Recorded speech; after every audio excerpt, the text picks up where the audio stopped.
We've got the City of McAllen Mayor Jim Darling. Good morning, sir. Good morning. Now, the parade and the Candlelight Posada were both a huge success. More than the population of McAllen was reported to have attended this thing. And by the way, I have no idea how you got the fire marshals to approve that one. But how do you top something like that for New Year's? Well, 3 years ago, we decided to have a non-alcoholic New Year's. And so we moved it from downtown over to the convention center. And so we were at about 15,000 people. We have bands outside, all kind of boosts for the kids to do things and food, and they have a great time. So the vibe is going to be a little bit different for this thing. Yeah, we're going to decide at 10 o'clock this morning whether we're going to move it indoors or not. And so we had to do that last year, and we had about 3,000 people attend. We have rides, food booths, the bands will play. It's just kind of scaled down. And, of course, no fireworks. We can't do that inside. The fire marshal won't let us do that. This is kind of a hot topic. I got to ask you, Mayor, with all due respect, of course, it was reported that the parade went a little over budget a few weeks ago. I know McAllen doesn't have any money problems, but have the coffers had enough time to breathe for this event? Yeah, what was reported in the paper wasn't exactly accurate from the standpoint of the costs and reimbursement. So a lot of those costs this year were things to do relating to the wires and those kind of things, which we won't have reoccurring. And so when we stretch it over the life of the parade, it's relatively insignificant. And then, of course, we had a couple $100,000 surprise from Water District number 3 with a one-time issue. So I think overall we're okay financially. We had more in sponsorships than we expected. And, of course, we had a little more than we expected in the hard cost. It's all just growing pains, Mayor. Joining us... Yeah, we had great publicity. I mean, if you look at it from the success, we're still measuring that. I don't think we'll ever measure the full economic impact. And so I think if you look at that and going forward, it's probably going to be money well spent. Joining us now on News Talk 710 KURV, City of McAllen Mayor Jim Darling. Yeah, Mayor Tim Sullivan here, and you talk about the one-time expenses that will cover, I guess, future parades as well. Still, you got a parade that was basically way over budget. Can you confirm that some of these sponsors you talk about too will be able to cover the cost overrun one way or the other? No, we won't cover all the cost overrun, Tim. And so, we were getting reports of that, and once we got involved in it, we have reports things are going to be more expensive than we anticipated. And so at that point, it was either shut it down and lose that money or keep going, and we knew we were going to be over budget.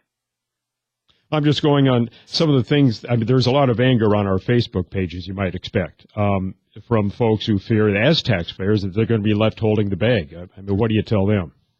Well, we're not going to raise taxes for the parade, and we have sufficient reserves to cover that. So, I don't think we should be cavalier with taxpayer money by any stretch of the imagination. But I think if you look at what our goal was, and I don't know how many, I'm not a social media guy, but we had hundreds of thousands of good messages about the parade and publicity all over the country. But I think that's ultimately be money well spent, and I think people will agree with that. Yeah, I think there was not a direct quote from the assistant city manager, Joe Vera, who indicated that, once everything is tallied up, the economic benefits to the city from all of the folks who attended the parade and the publicity and whatnot may tend to outweigh this cost overrun.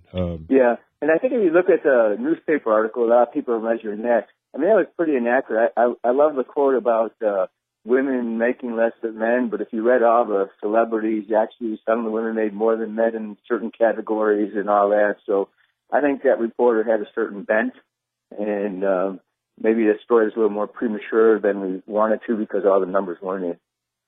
Can you explain, though, the over budget? I mean, how does that happen to the tune of about $1 million? Well, I don't think it's $1 million when you take a look at it. I mean, right there, $200,000 was Water District number 3. Usually we go in for a permit of about $1,000. They were charging us $20,000 and threatening to pull wires out of the ground if we didn't pay it. So there's $200,000 right there we didn't anticipate. that nobody could have. And so some of the other expenses really related to right-of-way kind of issues. But those things happen. And like I said, once we got into it, it was too late to pull back, and we had to spend the money or not. Yeah. So, the $15,000, $16,000 that goes to the celebrities, Mario Lopez, Cristela, is that pretty kind of the going rate for folks like that, or what have you found out? I don't know. I got to get in that kind of work. That's all I know. But I agree. I agree.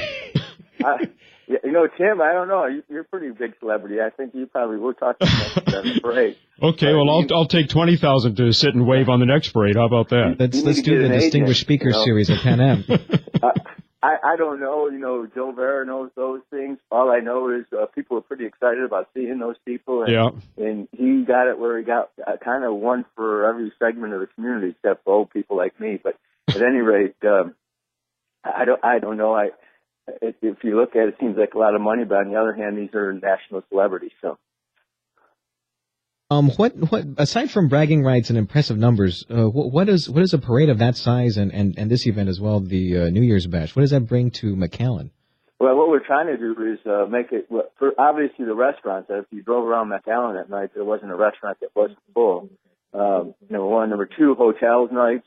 We think we're drawing a lot from Mexico, so in other areas. So I think it fills up our hotels, our restaurants, national publicity. Take a look at it. And then just the fact that I look at little kids' faces, and they're seeing something you couldn't see here. I always want to go to the Macy's Day Parade, and this is about as close as I think we're going to get to it in the Valley. Well, you did a fine job, Mayor. And before we go, everybody wants to know, when are we getting Border Fest in McAllen? Well, they do a great job in Hidalgo, and we support Border Fest, and we don't have to have everything in McAllen, that's for sure. And I imagine we'll continue to support Hidalgo's Border Fest. It's a great event. Thank you very much. City of McAllen Mayor Jim Darling on Newstalk 710 KURV.